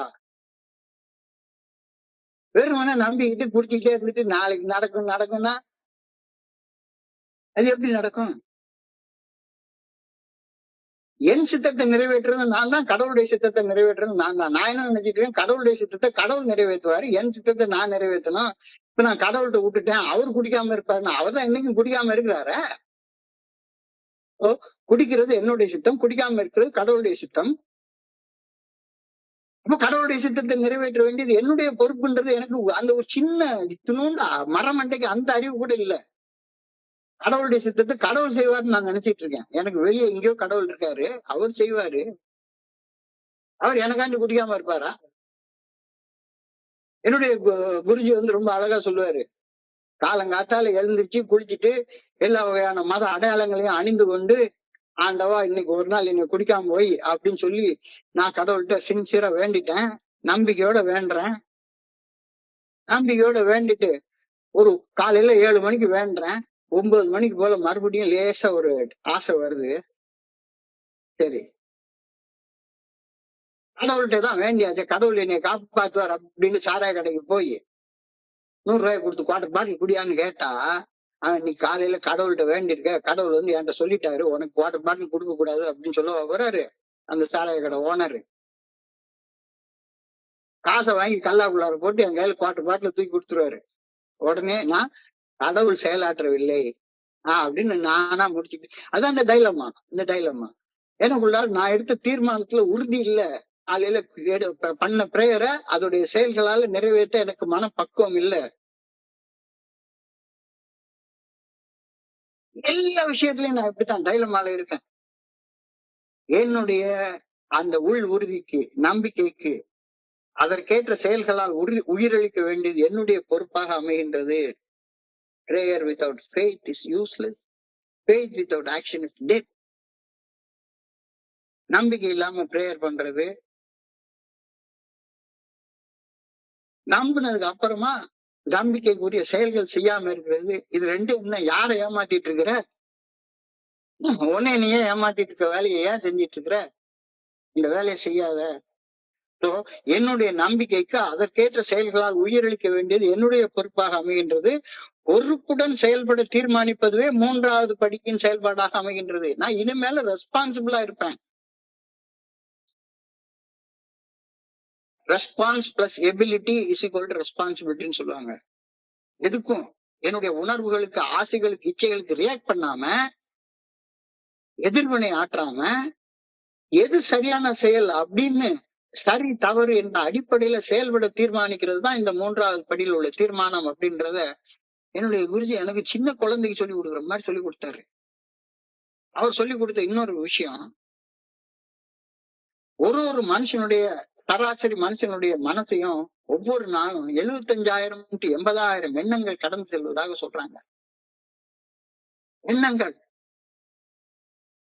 அவர் என்ற ஒரு நாள் கேட்டாரு, எண்ணங்கள் சிந்தனைகள் ரெண்டுக்கு இடையில உள்ள வித்தியாசம் உனக்கு தெரியுதா? Thought versus thinking. Thought versus thinking ரெண்டுக்கு இடையில என்ன வித்தியாசம்? What is a thought and what is thinking? எண்ணம் என்றால் என்ன, சிந்தனை என்றால் என்ன? ஒரு மனுஷனுடைய மனசையும் சராசரியாக 75,000 எண்ணங்கள் கடந்து போகுதுன்னா, ஒரு மைக்ரோ செகண்டுக்கு ஒரு எண்ணம் டக்கு டக்கு டக்கு டக்குன்னு கடந்து போயிட்டே இருக்குது. இந்த எண்ணங்கள் கடந்து போறது என்னுடைய கண்ட்ரோல்லயே கிடையாது. அது தானா கடந்து போயிட்டே இருக்குது. அதுக்கு உதாரணமா சொல்லணும் அப்படின்னு சொன்னா, இந்த பூமி வந்து அண்ணதானே ஒரு 24 மணி நேரத்துல ஒரு தடவை சுத்தி வந்துருது. அப்ப பூமியோடைய சுத்துற ஸ்பீடு கேட்டீங்கன்னா, இந்த பூமி பந்தோடைய குளோபோடைய டயமீட்டர், அது சர்க்கம்ஃபரன்ஸ 24ஆல வகுத்தா அவ்வளவு ஸ்பீடுல இந்த குளோப் சுத்துது. இந்த பூமி பந்து சுத்துது. அந்த ஸ்பீட பாத்தீங்கன்னா கிட்டத்தட்ட ஒரு நொடிக்கு 1 கிலோமீட்டரா, ஒரு நொடிக்கு 1 கிலோமீட்டர் ஸ்பீட்ல சுத்துது. இந்த பூமியும் சந்திரனும் சேர்ந்து இந்த சூரியனை சுத்தி வர்ற அந்த நீள்வட்ட பாதையில ஒரு வருஷத்துல அதை கடந்து வந்துருது. இவ்வளவு நீள பாதை, ஒரு வருஷத்துல அது எவ்வளவு ஸ்பீட்ல சுத்துதுன்னு பார்த்தோம்னா, செகண்டுக்கு 30 கிலோமீட்டர் ஸ்பீட்ல சுத்துதான். ஒரு செகண்டுக்கு 30 கிலோமீட்டர் ஸ்பீட்ல சுத்துதான். இந்த சூரியன், பூமி எல்லாம் சேர்ந்து வேற ஏதோ ஒரு மையத்தை சுத்தி வருது. அந்த ஸ்பீடை கனெக்ட் பண்ணோம்னா செகண்டுக்கு 100 கிலோமீட்டர் ஸ்பீட்ல, ஒரு செகண்டுக்கு 100 கிலோமீட்டர் ஸ்பீடு, அவ்வளவு ஸ்பீட்ல சுத்துது. ஆனா நம்ம இந்த இயக்கத்தை தெரியுதா நம்ம கண்ணுக்கு? இந்த இயக்கம் நம்ம கண்ணுக்கே தெரியாது. அது மாதிரி இந்த 5 புலன்களும் பொருள்களோட தொடர்பு கொள்ற நேரத்துல டக்கு டக்கு டக்கு டக்குன்னு ஒரு எண்ணங்கள் உருவாகி கொண்டே இருக்கிறது. அந்த எண்ணங்கள் உருவாக்குறத நம்ம கண்ணுக்குள்ளார நம்மளுடைய மனசுக்கு தெரியவே தெரியாது. அது ஆட்டோமேட்டிக்கா இயற்கையாக நடந்து கொண்டே இருக்கிறது. ஆனா அந்த எண்ணங்கள் நம்மளுக்குள்ளார ஒரு உணர்ச்சியை உண்டாக்குற நேரத்துலதான் அந்த எண்ணங்கள் நமக்கு இப்படி ஒரு எண்ணம் வருதுன்னே தெரிய வருது. இல்லாட்டி போனா அது பாட்டுக்கு ஒரு ஆட்டோமேட்டிக்கா இன்வாலண்டரியாக மூளை செயல்பட்டுக்கிட்டே கூட இருக்குது. திடீர்னு அந்த இடத்துல இருந்து ஒரு ஸ்மெல் வரும். ஓ, பக்கத்து வீட்டுல மீன் குழம்பு வைக்கிறாங்க போல இருக்கு. இது பச்சை கலரு. நான் பாக்குறது ஒரு என்னுடைய ஃப்ரெண்டு மோகனை நான் பாக்குறேன். இவன் மோகன் என் கூட படிச்சவன். இது எல்லாமே கட கட கட கட கட கடன்னு எண்ணங்கள் வந்துகிட்டே இருக்கும். இந்த எண்ணங்கள் ஒரு உணர்வை தூண்டின உடனே அந்த உணர்வு குறிச்சு நாம சிந்திக்க ஆரம்பிக்கிறோம். அப்ப 75,000 எண்ணங்கள்ல ஒரு சில எண்ணங்கள் குறிச்சுதான் நாம சிந்திக்கவே ஆரம்பிக்கிறோம். ஒரு சில எண்ணங்கள் குறிச்சுதான் சிந்திக்கவே ஆரம்பிக்கிறோம். இந்த சிந்தனையில பற்று உண்டாகுது, விருப்பு வெறுப்பு உண்டாகுது. இது பிடிச்ச சிந்தனை, இது பிடிக்காத சிந்தனை. உதாரணத்துக்கு ஒரு சாராய கடைக்கு கடந்து போறப்ப எத்தனையோ இடத்த நம்ம கடந்து போயிட்டே இருப்போம். அதெல்லாம் எண்ணங்களாக வரும். அதை குறிச்சு சிந்திக்க மாட்டோம். ஆனா ஒரு சாராய கடையை கடந்து போறப்ப, ஆஹா 2 வருஷத்துக்கு முன்னால இந்த சாராய கடையில குடிச்சோமே, குடிச்சிட்டு இந்த கடையில இந்த பிரியாணி சாப்பிட்டோமே, எவ்வளவு நல்லா இருந்தது அப்படின்னு ஒரு சுக உணர்ச்சி ஒண்ணு உண்டாகும். அந்த சுக உணர்ச்சி உண்டானோடனே அந்த சுக உணர்ச்சியை எப்படி செயல்படுத்துறது அப்படின்னு சிந்திக்க ஆரம்பிப்போம். எது எனக்கு பிடிச்சதை செய்யணும், பிடிக்காத செய்யக்கூடாது அப்படின்ற ஒரு மனப்பான்மை உண்டாயிரும். பிடிச்சதை செய்வோம், பிடிக்காத செய்ய மாட்டோம். இதுக்கு பேர் தான் addiction. Everybody are addicted to their actions. So man is an addictive animal அப்படின்னு சொல்லுவாங்க. பிடிச்சதை செய்வான், பிடிக்காத செய்ய மாட்டான். ஸோ எண்ணம், எண்ணம் உருவாக்கக்கூடிய உணர்வு, உணர்ச்சி, உணர்வுகள் அடிப்படையில செய்யக்கூடிய சிந்தனைகள், சிந்தனைகள்ல உருவாகக்கூடிய விருப்பு வெறுப்பு, விருப்பு வெறுப்பு அடிப்படையில செயல்படுவது, விருப்பு வெறுப்பு அடிப்படையில செயல்படுவதற்கு பேர் தான் செயல் அடிமைத்தனம், அடிக்ஷன். பிடிச்சதை செய்வேன், பிடிக்காத செய்ய மாட்டேன் அப்படின்ற அடிக்ஷன். இந்த 3வது படியில என்ன தீர்மானம் எடுக்கிறோம்னா, எண்ணங்கள் வருவதை உன்னால கட்டுப்படுத்த முடியவே முடியாது. எண்ணங்கள் வருவதை உன்னால கட்டுப்படுத்தவே முடியாது. எண்ணங்கள் தூண்டிவிடக்கூடிய உணர்வுகள், உணர்ச்சிகளையும் உன்னால கட்டுப்படுத்த முடியாது. ஆனா சிந்தனை, சிந்தனை உன்னுடைய உணர்வுகள் குறித்து சிந்திக்கிறப்ப அந்த விருப்பு வெறுப்பு அடிப்படையில சிந்திக்கிறத விட்டுட்டு சரி தவறு அடிப்படையில சிந்திச்சு பாரு. இந்த செயல் எனக்கு பயங்கரமான வலி வேதனையை உண்டாக்குச்சுது, அதனால தவறான செயல். இந்த செயல் எனக்கு நிம்மதியை கொடுக்குது, இது சரியான செயல். விருப்பு வெறுப்பு அடிப்படையில செயல்படுவதை தவிர்த்துட்டு சரி தவறு அப்படின்ற அடிப்படையில செயல்பட ஆரம்பிச்சோம்னா நாம செயல் அடிமைத்தனமான வாழ்க்கையில இருந்து சுதந்திரமான வாழ்க்கைக்கு கடந்து போறோம். இதுதான் இந்த 3வது படியுடைய சூட்சமம். ரொம்ப தெளிவா சொல்றாங்க. எண்ணங்கள், எண்ணங்கள் மேல உனக்கு கண்ட்ரோலே கிடையாது. அழகா என்னுடைய குருஜி சொல்லுவாரு, பறவைகள் உன் தலைமையில் பறப்பதை உன்னால் தடுக்கவே முடியாது. அது பாட்டுக்கு வந்து போயிட்டே இருக்கு. அது மாதிரி எண்ணங்கள் வந்துகிட்டே இருக்கும். அது பாட்டுக்கு பறவைகள் உன் தலைமையில் பறப்பதை உன்னால் தடுக்க முடியவே முடியாது. ஆனால் அந்த பறவைகள் உன் தலையில உட்கார்ந்து கூடு கட்டி முட்டை போட்டு குஞ்சு பொறிச்சு குடும்பம் நடத்துறத உன்னால தவிர்க்கவே முடியும். தாராளமா முடியும். You cannot prevent birds flying over your head, but you can certainly prevent those birds sitting on your head, building nests, hatching eggs. அதை உன்னால தடுக்க முடியும், தடுக்க முடியும். ஸோ இந்த 3வது படியில தான் நான் எந்த சிந்தனையை என்டர்டெயின் பண்ணணும், எந்த சிந்தனையை என்டர்டெயின் பண்ணக்கூடாது அப்படின்ற தீர்மானத்தை தான் இந்த இடத்துல எடுக்கிறேன். சரி தவறு அடிப்படையில இனிமே நான் செயல்படுவேன் அப்படின்ற தீர்மானத்தை எடுக்கிறேன். இன்னொரு உதாரணத்தையும் சொல்லுவார் என்னுடைய குருஜி. அதாவது என்னுடைய அகம் அப்படின்றது ஒரு வீடு, இல்லம். என்னுடைய மனசு, என்னுடைய உள்ளம். இந்த உள்ளத்துக்குள்ளார 1008 விருந்தாளிகள் வருவாங்க. இப்போ உதாரணத்துக்கு எங்க வீட்டுக்கு 1008 விருந்தாளிகள் வந்துகிட்டே இருப்பாங்க. காலங்காத்தால ஒருத்தர் பால் போட வருவாரு, ஒருத்தர் பேப்பர் போட வருவாரு. நான் பால் போட வர்றவரை, ஏன்பா பால் எதுக்கு வாசல்லே வச்சுட்டு போற, வந்து என் ஃப்ரிட்ஜை திறந்து வச்சிரு. இல்ல ஃப்ரிட்ஜை திறந்து வைக்கிறது மட்டும் இல்லாம என் வீட்டுக்குள்ளார வந்து உட்காந்து ஒரு பாலை காய்ச்சி ஒரு காஃபி போட்டு கொடுத்துட்டு போ அப்படின்னு சொன்னேன்னா வேலைக்கு ஆகுமா? அவரு வந்துட்டு போறவர், அவருக்கு வாசல் வரைக்கும் தான் இது. ஒரு சில பேருக்கு வாசல் வரைக்கும் தான், ஒரு சில பேருக்கு வெராண்டா வரைக்கும்.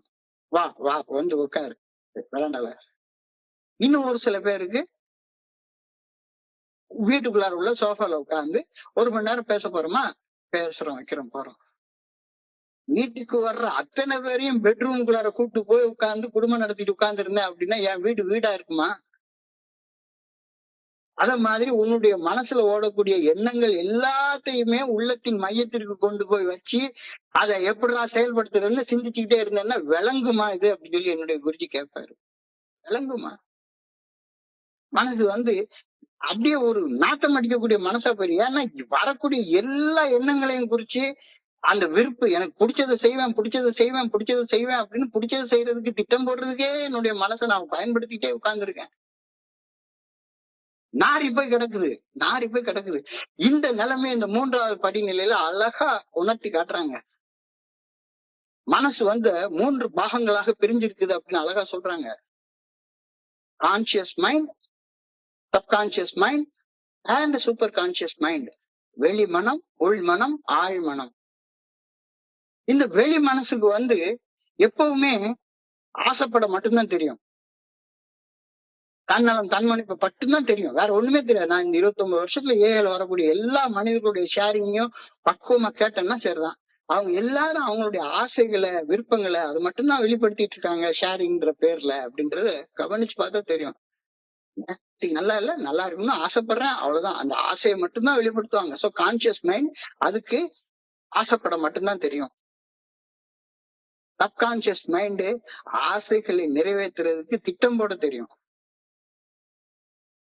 எந்த ஆசையை வெளிப்படையா செய்யணும், எந்த ஆசையை யாருக்கும் தெரியாம வெளியே மறைச்சு செய்யணும், ரூம பூட்டி வச்சுட்டு எந்த செயலை செய்யணும்.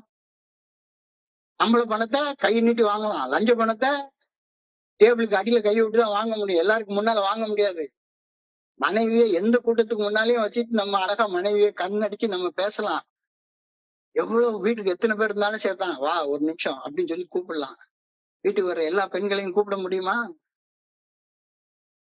சோ இந்த இடத்துல தெளிவாக தெரிகிறது, என்னுடைய வெளி மனசு ஆசைப்படுது, என்னுடைய உள் மனசு அந்த ஆசைகள் நிறைவேற திட்டம் போடுது. உள் மனசு ஒரு செயலை செய்யறதுக்கு திட்டம் போட்டுருச்சுன்னா ஆட்டோமேட்டிக்கா பை லா ஆஃப் அட்ராக்ஷன், ஈர்ப்பு விதியால ஆள் மனசுல இருந்து சக்தி, ஆள் மனசு என்பது சக்தியின் களம். எல்லா மனிதனுக்கும் ஒரு ஆள் மனசு உண்டு. அந்த ஆள் மனசுதான் இருதயத்தை துடிக்க வைக்குது. நல்ல சக்தி அந்த உடல்ல இருக்கக்கூடிய சக்தி எல்லாமே ஆள் மனசுதான் இருக்குது. சோ வெளி மனசு படுற ஆசைய உள் மனசு திட்டம் போட்டுருச்சு அப்படின்னா அந்த திட்டத்தை நிறைவேற்றுறதுக்கு ஆள் மனசுல இருந்து சக்தி தானாக ஈர்த்து கொள்ளப்படுகின்றது. அப்ப உன்னுடைய டெஸ்டினிய நீதான் இருக்கிற. இப்ப வெளி மனசுல படக்கூடிய ஆசைகளை உள் மனசுல நீ எப்படி அதை ப்ராசஸ் பண்ற அப்படின்றத வச்சு செயல்படுவதற்கான ஆற்றல் நிர்ணயிக்கப்படுகிறது. அந்த ப்ராசஸ இந்த 3வது படிநிலை பரிந்துரையில மாத்திக்கோ அப்படின்னு சொல்லி சொல்றாங்க.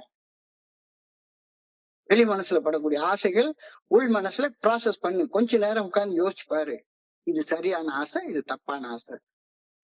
இந்த தப்பான ஆசையை நம்ம செய்யக்கூடாது, சரியானதை செய்யணும்.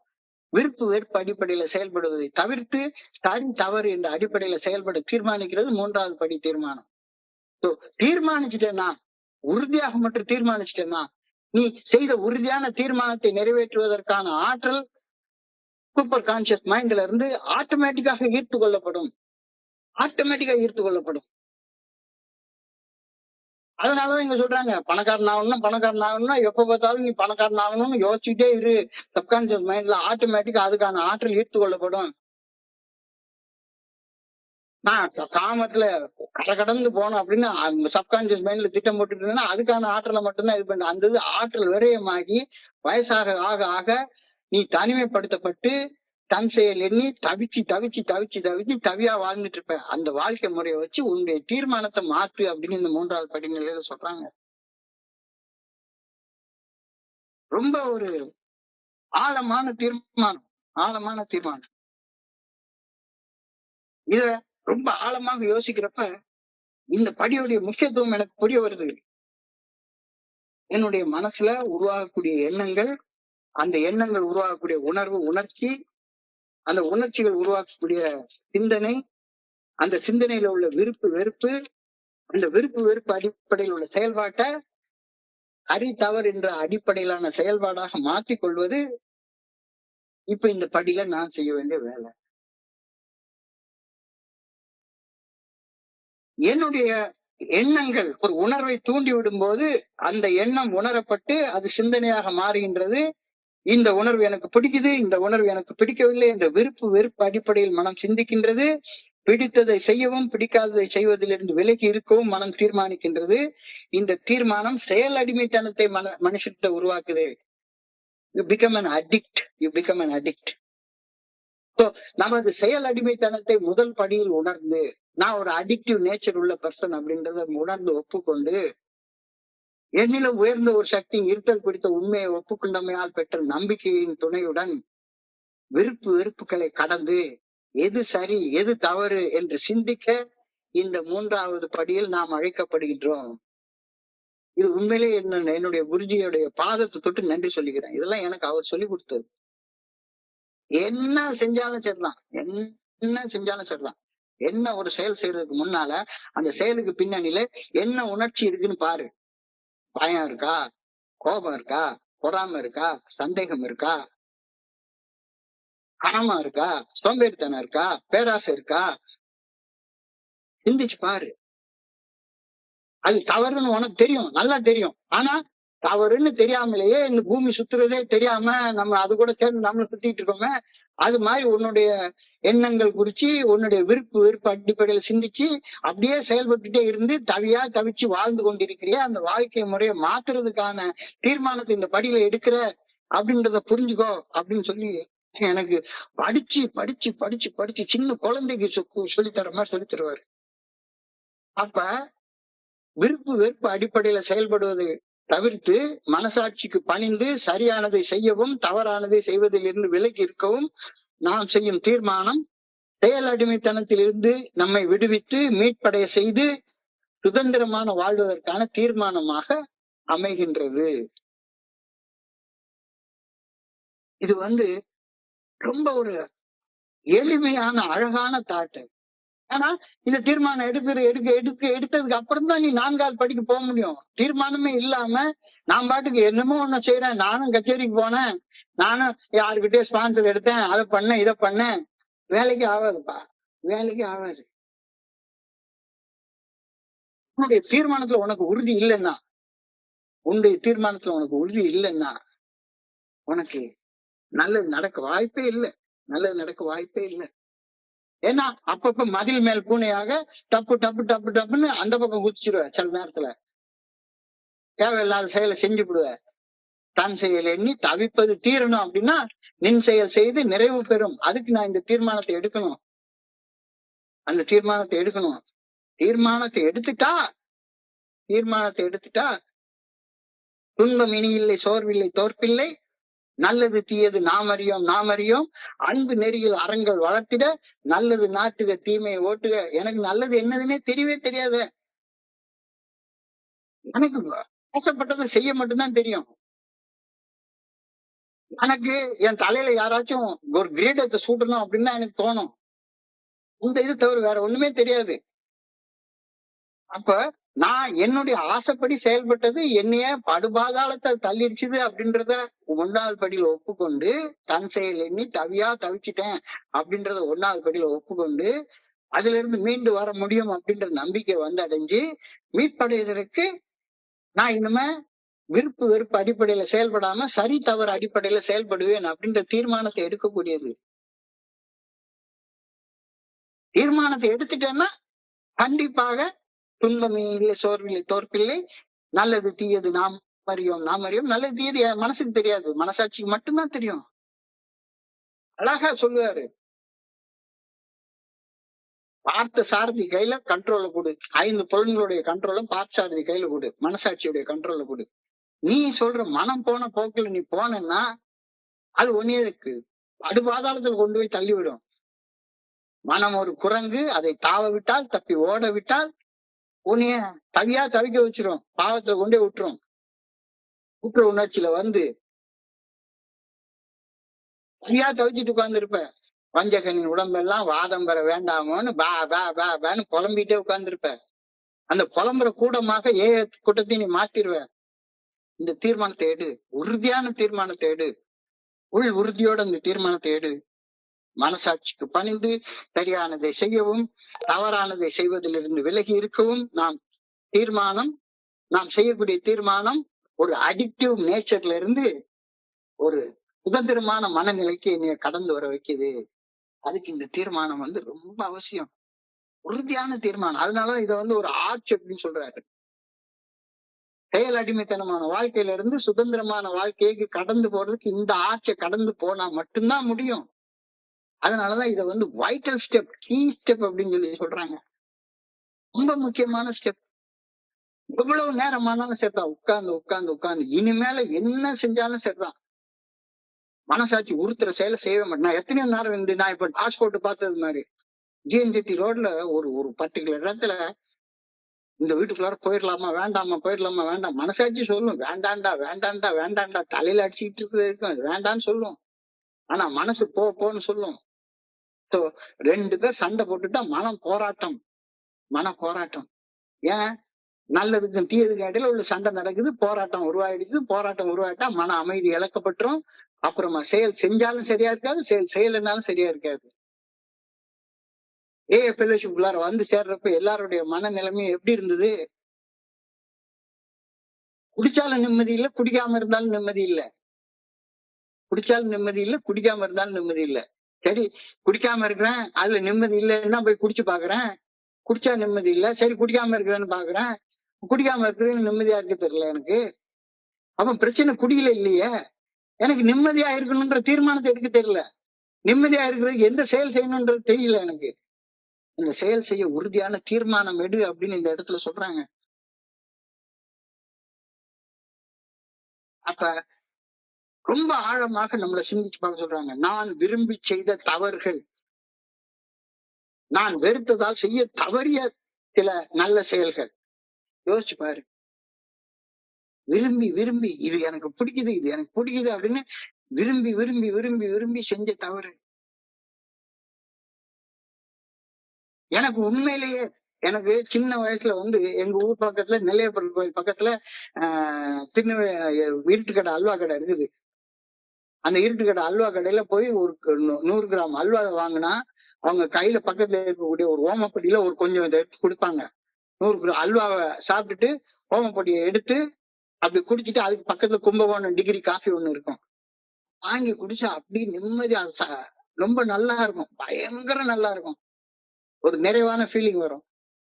ஆனா ஒரு பர்டிகுலர் ஸ்டேஜுக்கு அப்புறமா வெறுமனே 1 ஸ்பூன் சர்க்கரை போட்டா, என்னுடைய சர்க்கரை போட்டு ஒரு காஃபி குடிச்சேன்னா எனக்கு 50 mg/dl பிளட் சுகர் ஏறிடுமா. சாதாரணமா 120 இருக்கக்கூடிய சுகர் எனக்கு பேங்க்ரியாஸ்ல இன்சுலின் சரியா சுரக்காத ஒரு காரணத்தினால எனக்கு 120 இருக்கு, 170 2 காஃபி குடிச்சா 220, 3 காஃபி குடிச்சா 320. ஒரு 100 கிராம் அல்வா சாப்பிட்டா ஸ்ட்ரெயிட்டாவே 200 mg/dl ஆயிரும். அது பக்கத்துல இருக்க காஃபி கடையை குடிச்சிட்டு அப்படி என்னடா இது தலை சுத்துதே ஒரு மாதிரி பண்ணுது. ஆனாலும் கூட நெல்லையப்பர் கோயிலுக்கு போயிட்டு வர்ற நேரத்துல எனக்கு திருநெல்வேலி இருட்டுக்கடை அல்வால ஒரு 100 கிராம் அல்வா வாங்கி சாப்பிடலன்னா மனசு கேட்கவே கேட்காது. ஆனா மனசாச்சு வேண்டாண்டா வேண்டாண்டா வேண்டாண்டான்னு சொல்லும். இப்ப என்னுடைய குருஜி அவர் என்னுடைய மனசாட்சியின் குரலாக பேசுறாரு. The voice of God, the voice of conscience. மனசாட்சியின் குரலே மகேசனின் குரல், மனசாட்சியின் குரலே மகேசனின் குரல். கேட்கறதுக்கு முதல்ல தீர்மானம் பண்ணு. கேட்கறதுங்கிறது 10வது படியில தான் வருது, ஆற்றலை கேட்கறது படுது. ஆனா இது உறுதியான தீர்மானம். இனிமேல நான் இந்த தீர்மானத்தை நிறைவேற்றுறதுக்கு முடியாததுக்கு தடைகள் என்னுடைய குற்ற உணர்ச்சி, பயம், குணக்கோளாறு அதெல்லாம் இருக்கு. அது 4, 5, 6, 7ன்னு வரிசையா நம்ம பார்க்க போறோம். ஆனா பாக்குறதுக்கு முன்னால உன்னுடைய மனசை பண்படுத்தி தயார்படுத்தி கொள்ளணும். தயார்படுத்தினா மட்டும்தான் 4வது 5வது படியில தான் ஒழுங்கா செயல்பட முடியும். பண்படுத்தலைன்னா ஒண்ணும் நடக்காது. பண்படுத்துறது அப்படின்னா என்னுடைய குருஜி சொல்லுவாரு அழகா, பண்படுத்துறதுன்னு நீ விவசாய குடும்பத்துல பிறந்தவன் தானடா, ஒரு நிலத்தை ஸ்ட்ரெயிட்டாவே எடுத்த உடனே போய் விதைச்சிட்டா வளர்ந்துருமா என்ன? விதை நெல்லை எடுத்து போற வழியெல்லாம் தூவி விட்டுட்டே போனா அது வளர்ந்துருமா என்ன? இந்த நிலத்தை பண்படுத்தணுங்கள. என்ன பண்ணணும்? முதல்ல அந்த வயல்ல ஒரு 10 இன்ச் தண்ணிய நிப்பாட்டி வச்சு கொஞ்ச நாள் அந்த தண்ணி வந்து அதை ஊறட்டும் ஊற விடு. ஊற விட்ட உடனே முதல் உழவு. அப்புறம் முதல் உழுது முடிச்ச உடனே மறுபடியும் தண்ணியை விட்டு ஒரு 4-5 நாள் விட்டுருவாங்க. 2வது உழவு. அதுக்கப்புறம் தண்ணியை விட்டு 4-5 நாள் விட்டுட்டு 3வது உழவு. 3வது உழவு விட்டதுக்கு அப்புறம் தான் விதைக்கவே ஆரம்பிப்பாங்க. சும்மா தார் ரோட்ல கொண்டு ஒரு நெல்லு விதைச்சிட்டு போனா அது முளைக்குமா என்ன? தயாரிக்கப்படாத நிலத்துல விதைக்கிற விதை வீணான விதை, முளைக்கவே முளைக்காது. அதே மாதிரி தயாரிக்கப்படாத மனசுல என்ன எண்ணங்களை விதைச்சாலும் சரிதான். வேடிக்கை பார்க்க வந்திருக்கிறவனுக்கு சினிமா பாக்குற மாதிரி ஏஎம்டிக்கு வந்தேன்னா, இங்க வந்து எங்கேயாச்சும் எனக்கு கோழிக்கறி கிடைக்காதா, குடல் கறி கிடைக்காதா, எல்லாரும் கவுண்டர் பண்ணி ஜோக்கு சொல்ல மாட்டாங்களா, பொழுது போகாதா அப்படின்னு ஏஎம்டிக்கு வரவன்ட்ட நல்ல விதைகளை எப்படி விதைக்க முடியும்? நல்ல விதைகளை எப்படி விதைக்க முடியும்? விதைக்கவே முடியாது. சோ மனசை பண்படுத்துற வேலை இந்த வேலை. 1, 2, 3வது படிகள் பய பக்தியோட இதை செய்ய. உறுதியான தீர்மானம். தன் செயல் எண்ணி தவிப்பது தீர்ந்திங்கு நின் செயல் செய்து நிறைவு பெறும் வண்ணம் என்னை சரணடைந்தேன். நம்ம 4வது படியில விரும்பி செய்த தவறுகள், வெறுத்து செய்ய தவறிய நல்ல செயல்கள், இதெல்லாம் பட்டியல் போட்டு பார்க்க போறோம். இதெல்லாம் பட்டியல் போட்டு பார்க்க போறதுக்கு முன்னால மனசு பண்படலைன்னா நீ எவ்வளவு காலம் நீ 50 வருஷம் வந்தாலும் ஒரு பிரயோஜனம் கிடையாது. 50 வருஷத்துக்கு நீ சிகரெட்டை கூட விட மாட்டேன். ஆனா வெளியே மட்டும் பேசிட்டே இருப்பேன். நான் அந்த சர்வீஸ் செஞ்சேன், இந்த சேவையை செஞ்சேன், அதை பண்ண இதை பண்ணேன். நான் விரும்பி செய்த செயல்கள், விரும்பி செய்த தவறுகள், வெறுத்ததால் செய்ய தவறிய செயல்கள், இந்த நிலைமையை சீர் செய்து கொள்ள இப்ப முழுமையான மனதோட நான் வந்து தீர்மானம் செய்கிறேனா? சிந்திச்சு பார்க்கலாம். Third step prayer. இந்த பிரேயர் வந்து சரித்திர முக்கியத்துவம் வாய்ந்த பிரேயர். இந்த பிரேயர்ல தான் சில ஆலோசனைகள் நமக்கு சொல்லப்பட்டிருக்கிறது. அன்பான இறைவா, என்னை உமது விருப்பப்படி செயல்பட வைத்து உருவாக்குவதற்காக என்னை உமது பாதங்களில் சமர்ப்பணம் செய்கின்றேன். I offer myself to thee to do thy will. என்னை உமது விருப்பப்படி செயல்பட வைத்து உருவாக்குவதற்காக என்னை உம்முடைய பாதங்களிலே சமர்ப்பணம் செய்கின்றேன். முழுசா கொடுத்துறேன் ஆண்டவா. விளையாட்டு காரியம் இல்ல, ரொம்ப சீரியஸா செய்ய வேண்டிய வேலை. யாராச்சும் நெல்லையப்பர் கோயில் கர்ப்பகிரகத்துல நின்னுகிட்டு கக்கன்னு சிரிச்சுட்டு இருந்தானா அவனை பார்த்து என்னன்னு சொல்லுவோம்? வைத்தியக்காரன்ல. நம்ம கோயிலுடைய சன்னதியில இருக்கோம், இங்க சரண்டர் பண்ற நேரத்துல இருக்கோம். அன்பான இறைவா, என்னை உமது விருப்பப்படி செயல்பட வைத்து உருவாக்குவதற்காக என்னை உம்முடைய பாதங்களிலே சமர்ப்பணம் செய்கின்றேன். உமது விருப்பப்படி நான் செயல்பட தடையாக இருக்கும் நான் என்ற ஆணவத்தின் பிடியில் இருந்து என்னை விடுவித்தருளும். Relieve me of the bondage of self. So that I can do thy will better. நான் வாழணும் என்றால் நான் சாகணும் அப்படின்னு ஒரு வார்த்தை என்னுடைய குருஜி சொல்லுவாரு. நான் வாழணும்னா அந்த நான் என்ற ஆணவம், நான் என்ற அகங்காரம் சாகணும். இந்த நான் என்ற அகங்காரம் செத்து இனிமே நான் பிடிச்சதை செய்வேன், எனக்கு பிடிச்சதை செய்வேன், பிடிக்காத செய்ய மாட்டேன், எனக்கு பிடிச்ச குரூப்புக்கு போவேன், பிடிக்காத குரூப்புக்கு போக மாட்டேன், எனக்கு பிடிச்ச மனுஷங்களோட பேசுவேன், எனக்கு பிடிக்காத மனுஷங்களோட பேச மாட்டேன், எனக்கு பிடிக்கலன்னா 1008 இன்டர் குரூப் ஆரம்பிக்கிறதுக்கு, நான் 2ஆ உடைக்கிறதுக்கு, என்ன பண்றதுக்கு நான் தயாராக இருப்பேன். இந்த மனநிலையெல்லாம் சரண்டர் பண்ணு. உமது விருப்பப்படி நான் செயல்பட தடையாக இருக்கிறது எது? நான் என்ற ஆணவம். அந்த நான் என்ற ஆணவத்தின் பிடியிலிருந்து என்னை விடுவித்தரும். உமது சக்தியாலும் உமது அன்பாலும் உமது வழிகாட்டுதலாலும் நான் அன்புடன் ஆதரிக்கும் மனிதர்களுக்கு சாட்சியாக விளங்கும் வண்ணம் என்னுடைய பிரச்சனைகளை என்னிடமிருந்து நீக்கி அருளும்.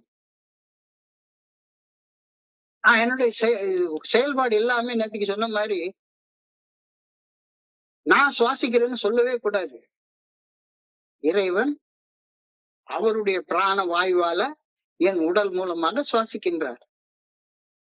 நான் உண்ற உணவை அவர் ஜீர்ணிக்க வைக்கிறாரு. எனக்கு உள்ளுக்குள்ளார 1008 ஃபங்க்ஷன் எல்லாம் நடக்குது. என்ன நடக்குது? ஆக்சிஜனை சுவாசிக்கிறேன், பிராணவாயுவை சுவாசிக்கிறேன், உள்ள உடம்புல உள்ள அழுக்கெல்லாம் அது ஒரு நொடியில சுத்தமாக்கி கார்பன் டை ஆக்சைடா வெளியே விடுது. இந்த கார்பன் டை ஆக்சைட மரம் சுவாசிக்குது, ஆக்சிஜன் அது வெளியே விடுது. எவ்வளவு ஒரு அழகான எக்காலஜியை உருவாக்கி வச்சிருக்கிறாரு. ஒரு சமநிலை, ஒரு சமநிலை இந்த படைப்புல இருக்கு. எல்லாமே இறைவனுடைய சக்தியால, இறைவனுடைய அன்பால, இறைவனுடைய வழிகாட்டுதலால, மனுஷனுடைய வழிகாட்டுதலுக்கு போகாத உமது சக்தியாலும், உமது அன்பாலும், உமது வழிகாட்டுதலாலும் நான் இப்போ என்னுடைய சக மனிதர்களுக்கு பணி செய்ய போறேன். பணி செய்யணும்னா நான் இன்னமும் வயிற்று வலிக்குது, எனக்கு கை வலிக்குது, கால் வலிக்குது, எனக்கு இன்னும் கோபம் இருக்கு, என்னோட பயம் இருக்கு, பொறாம இருக்கு, சந்தேகம் இருக்குது. இன்னமும் ராத்திரி நான் ரூமை போட்டி போட்டுட்டு செல்போனை நோண்டிட்டு உட்கார்ந்து இருக்கிறேன், போன் பிக்சர் பார்த்துட்டு இருக்கிறேன் அப்படின்னா நீ என்னத்தை வழிகாட்ட போற? உமது சக்தியாலும், உமது அன்பாலும், உமது வழிகாட்டுதலாலும் நான் அன்புடன் ஆதரிக்கும் மனிதர்களுக்கு சாட்சியாக விளங்கும் வண்ணம் என்னுடைய பிரச்சனைகளை என்கிட்ட இருந்து எடுத்துடலும். May I do thy will always, may I do thy will always. எப்பொழுதும் நான் உமது விருப்பப்படி செயல்படுவேனாக. இப்போ தை வில் பி டன் அப்படின்ற வார்த்தை is it a prayer or is it a command அப்படின்னு என்னுடைய குருஜி கேட்பாரு. தை வில் பி டன், உம்முடைய சித்தம் நிறைவேறுக அப்படின்னு நான் கடவுள்கிட்ட வேண்டேன். அப்ப அது அவர் சித்தத்தை செய்யட்டும் அப்படின்னு அவர்கிட்ட கேட்கக்கூடிய ரிக்வஸ்டா, அல்லது நான் எப்படி செயல்படணும் அப்படின்னு எனக்கு நானே கொடுத்து கொள்ளக்கூடிய ஒரு கட்டளையா? எப்பொழுதும் உமது சித்தப்படி நான் செயல்படுவேனாக, எனக்கு நானே கொடுத்து கொள்ளக்கூடிய ஒரு கட்டளை. இந்த தேர்ட் ஸ்டெப் எனக்கு நானே கொடுத்து கொள்ளக்கூடிய ஒரு கட்டளை. அதை நிறைவேற்று. மூன்றாவது படி பிரார்த்தனை. அன்பான இறைவா, என்னை உமது விருப்பப்படி செயல்பட வைத்து என்னை உருவாக்குவதற்காக என்னை உமது பாதங்களிலே சமர்ப்பணம் செய்கின்றேன். உமது விருப்பப்படி நான் செயல்பட தடையாக இருக்கும் நான் என்ற ஆணவத்தின் பிடியிலிருந்து என்னை விடுவித்தருளும், என்னை மீட்டருளும். இன்னமும் உட்கார்ந்துட்டு நான் செயல்பட்டு இருந்தா நீ வாழவே முடியாது. If I want to live, the ego should die. நீ பழைய வாழ்க்கைக்கு இறந்தாதான் புதிய வாழ்க்கைக்கு பிறக்க முடியும். என்னுடைய குருஜி அழகா கேட்பாரு, சொர்க்கத்துக்கு போகணுமாடா? ஆமா, சொர்க்கத்துக்கு போகணும். அப்ப சொர்க்கத்துக்கு போகணும்னா நரக வாழ்க்கைக்கு இறந்தா தானே சொர்க்க வாழ்க்கைக்குள்ளார போக முடியும். நரக வாழ்க்கை நல்லா இருக்குன்னு நரக வாழ்க்கைக்குள்ளேயே வாழ்ந்துட்டு இருந்தேன்னா எங்கிட்ட இருந்து சொர்க்கத்துக்கு நீ போவ அப்படின்ற ஒரு கேள்வியை கேட்பாரு. என்னுடைய பழைய இயல்புகளுக்கு நான் இறந்தால் மட்டும்தான் புதிய இயல்புக்கு நான் பிறக்க முடியும். அப்போ அந்த பழைய இயல்புக்கு இறக்குற வேலை இந்த மூன்றாவது படியில நடக்குது. என்னுடைய சித்தத்தின்படியும் என்னுடைய விருப்பத்தின்படியும் ஆந்தோன்றித்தனமாக வாழ்ந்த வாழ்க்கைக்கு இறந்து உம்முடைய சித்தம் நிறைவேறுக, சரி தவறு அப்படின்ற அடிப்படையில மனசாட்சியின் என்ன காட்டுற ஒரு நல்ல ஒழுங்கான வழிகாட்டுதலின்படி செயல்பட்டு வாழ்வேன் அப்படின்ற உறுதியான தீர்மானத்தை எடுக்கக்கூடிய இடம் இந்த இடம். இந்த தீர்மானம் எடுக்காம நான்காவது படிக்கு நம்ம போகவே முடியாது. ஏன்னா ரெஃபரன்ஸே இந்த இடம் தானே. எது சரி எது தவறு அப்படின்றத தீர்மானம் செய்யாம நீ தவறுகளின் உண்மையான தன்மை எப்படி பட்டியல் போட்டு பார்க்க முடியும்? அந்த தவறுகளின் உண்மையான தன்மையை எப்படி கடவுள் சாட்சியாக ஒரு மனுஷன்கிட்ட ஒப்புக்கொள்ள முடியும்? இந்த ரெஃபரன்ஸ், இந்த reference line, frame of reference, இந்த ஃப்ரேம் ஆஃப் ரெஃபரன்ஸ் இந்த இடத்துலதான் நம்ம தீர்மானம் பண்றோம். ஃப்ரேம் ஆஃப் ரெஃபரன்ஸ் என்ன? இனிமேல தான் தோண்டித்தனமாக மனம் போன போக்குல நான் வாழ மாட்டேன். கண் போன போக்குல கால் போகாது, கால் போன போக்குல மனசு போகாது, மனம் போன போக்குல நான் வாழ மாட்டேன். நான் வாழ்ந்த வாழ்க்கையை நம்ம மறந்து போக மாட்டேன். அதெல்லாம் எனக்கு ஒரு ஃப்ரேம் ஆஃப் ரெஃபரன்ஸ். வேற என்ன வழிகாட்ட முடியும் எனக்கு? நான் கடந்த காலத்துல செய்த தவறான வாழ்க்கை அது உருவாக்குன வலி வேதனையை தவிர எனக்கு வழிகாட்டுறதுக்கு வேற என்ன இருக்கு? என்னுடைய அனுபவம் தான் என்னுடைய வழிகாட்டி.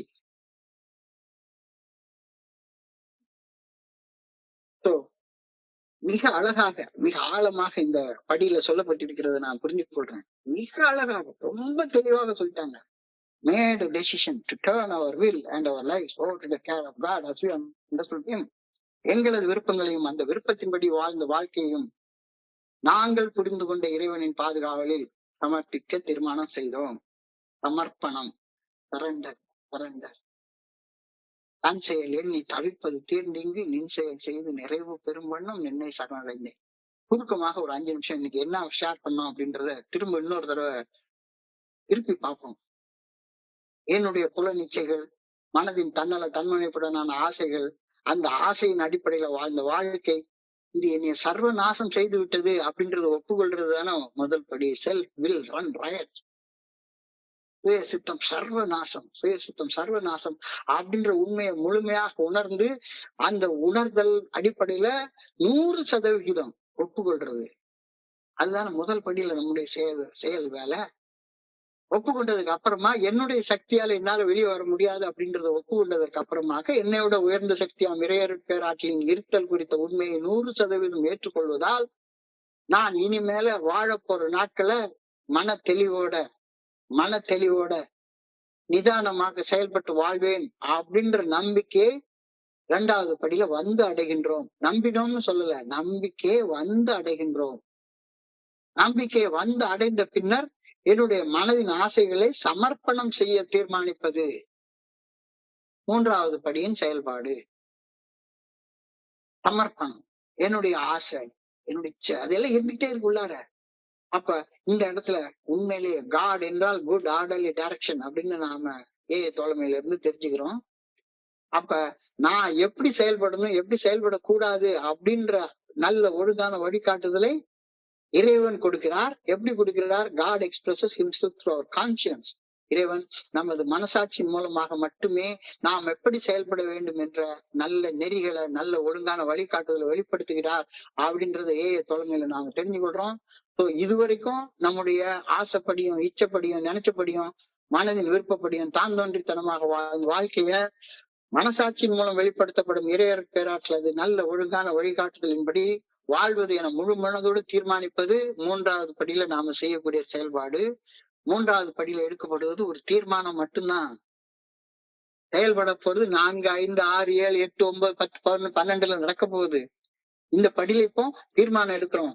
தீர்மானம் எடுக்கலன்னா அப்பப்ப கவுந்து போறதுக்கு வாய்ப்பு இருக்கு. அதனாலதான் உறுதியான தீர்மானம் எடு அப்படின்னு சொல்லியிருக்காங்க. 1வது படியோடைய நீட்சி 2வது படி கொண்டு போகும். 2வது படியோட நீட்சி 3வது படி கொண்டு போகும். 3வது படியில செயல்பட்டதுக்கு அப்புறம் தான் நீ 4வது படிக்கு போக முடியும்.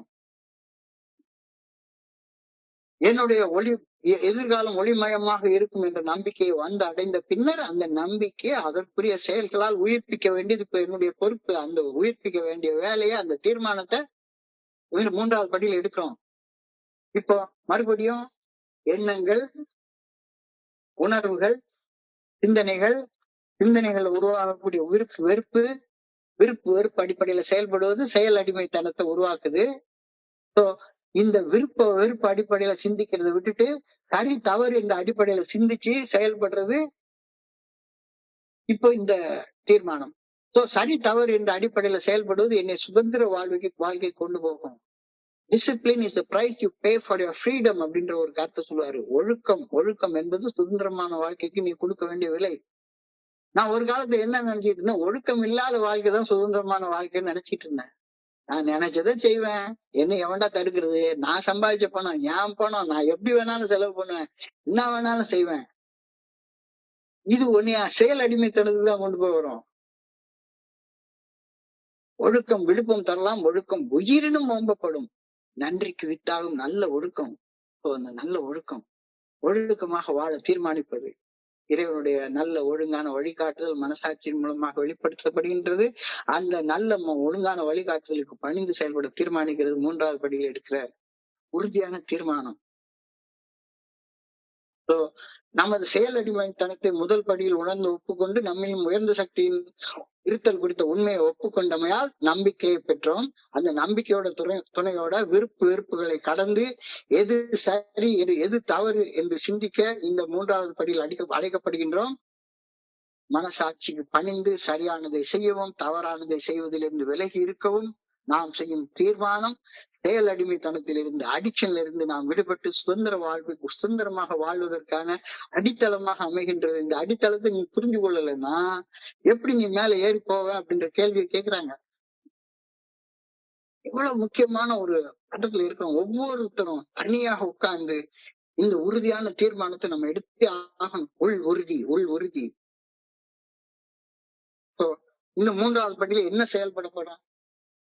நாம் விரும்பி செய்த தவறுகள், வெறுத்து செய்ய தவறிய நல்ல செயல்கள், இதை சீர் செய்து கொள்ள இப்ப நாம தீர்மானம் பண்ணிட்டோமா? 3வது படி பிரார்த்தனை இன்னொரு தடவை சொல்லிட்டு நான் நிறைவு செய்து கொள்றேன். அன்பான இறைவா, என்னை உமது விருப்பப்படி செயல்பட வைத்து உருவாக்குவதற்காக என்னை உமது பாதங்களிலே சமர்ப்பணம் செய்கின்றேன். God, I offer myself to thee, to build with me and to do with me as thou wilt. என்னை எப்படி வேணா உருவாக்கு. ஆனா உன் விருப்பப்படி நான் செயல்பட தீர்மானிச்சிட்டேன். எனக்கு நல்ல ஒழுங்கான வழியை காட்டு. அந்த உமது விருப்பப்படி செயல்பட செயல்படுவதற்கு தடையாக இருக்கிறது எது? Bondage of self. நான் இந்த மீட்டிங் நடத்துறேன், நான் பேசுறேன், நான் பண்றேன், நான் உருவாக்குனேன், நான் அதை பண்ண இதை பண்ண, அந்த நான் என்ற உணர்வு. நான் வாழணும் என்றால் நான் என்ற அந்த ஈகோ சாகணும். உமது விருப்பப்படி நான் செயல்பட தடையாக இருக்கும் நான் என்ற ஆணவத்தின் பிடியிலிருந்து என்னை விடுவித்தலும். நான் செயல்படுறது எல்லாமே உம்முடைய சக்தியால, உம்முடைய அன்பால, to thy will, thy power and thy direction. உமது சக்தியாலும், உமது அன்பாலும், உமது வழிகாட்டுதலாலும் நான் அன்புடன் ஆதரிக்கும் மனிதர்களுக்கு சாட்சியாக விளங்கும் வண்ணம் என்னுடைய பிரச்சனைகளை என்னிடமிருந்து நீக்கி வரலும். May I do thy will always. அப்ப prayer is nothing but an auto suggestion. எனக்கு நானே கொடுத்து கொள்ளக்கூடிய ஒரு கட்டளை தான் பிரார்த்தனை. உமது சித்தம் நிறைவேறுக அப்படின்னு சொல்ற நேரத்துல அந்த சித்தத்தை நான் நிறைவேற்றுறேன் அப்படின்ற உறுதியான தீர்மானத்தை தானே பிரேயர்ல நான் எடுக்கிறேன். கடவுள் அவர் சித்தத்தை நிறைவேற்றுவாருன்னா அவரு உலகத்தை அவர் கரெக்டா இயக்கிட்டு இருக்கிறாரு. உன் வாழ்க்கையை இயக்குற வேலையை உன் கையில கொடுத்துருக்காரு. He has given you free will. இறைவனுடைய சித்தத்தை நிறைவேற்றக்கூடிய பொறுப்பை மனிதனாகிய உனக்கு, தன்னுடைய சாயலாக படைக்கப்பட்ட உனக்கு அவர் கொடுத்திருக்கிறாரு. May I do thy will always. கடவுள் அங்கிருந்து அவரு செயலை செய்வாரு. நான் இங்கிருந்து ஏன் செயலை செஞ்சுட்டே இருக்கேன்னா நான் என்னோட கிறுக்க இருக்க முடியும். ரொம்ப அழகாக அதை சொல்லியிருக்காங்க. எப்பொழுதும் அது விருப்பப்படி செயல்படுவேனாக அப்படின்ற அந்த பிரேயரோட அழகாக இந்த 3வது படி நிறைவு பெறுகிறது. இன்றைக்கு எனக்கு ஒரு அழகான வாய்ப்பு கொடுத்திருக்கீங்க அந்த 3வது படியை பற்றிய சிந்தனையை சிந்திக்கிறதுக்கு. இந்த சிந்தனையை சிந்திக்கிறப்ப என் மனதை கடந்து சென்ற சிந்தனைகளை உங்க கூட பகிர்ந்து கொள்ள இந்த அற்புதமான மிக உன்னதமான ஒரு வாய்ப்பு கொடுத்த இந்த குழுவிற்கு என்னுடைய மிக பணிவான நன்றிகளை தெரிவிச்சு கொள்றேன். இதுவரைக்கும் பொறுமையாக கேட்ட ஒவ்வொரு நண்பருக்கும் மேற்பட்ட முறையில உங்களை தலைவணங்கி பணிவோட உங்களுக்கு நான் நன்றி சொல்லிக்கிறேன். இந்த இரவு பொழுது நண்பர்கள் அனைவருக்கும் இனிமையான இரவாக அமைய இறைவனை பணிவோட வேண்டிக் கொள்கின்றேன். நன்றி நன்றி நன்றி நன்றி.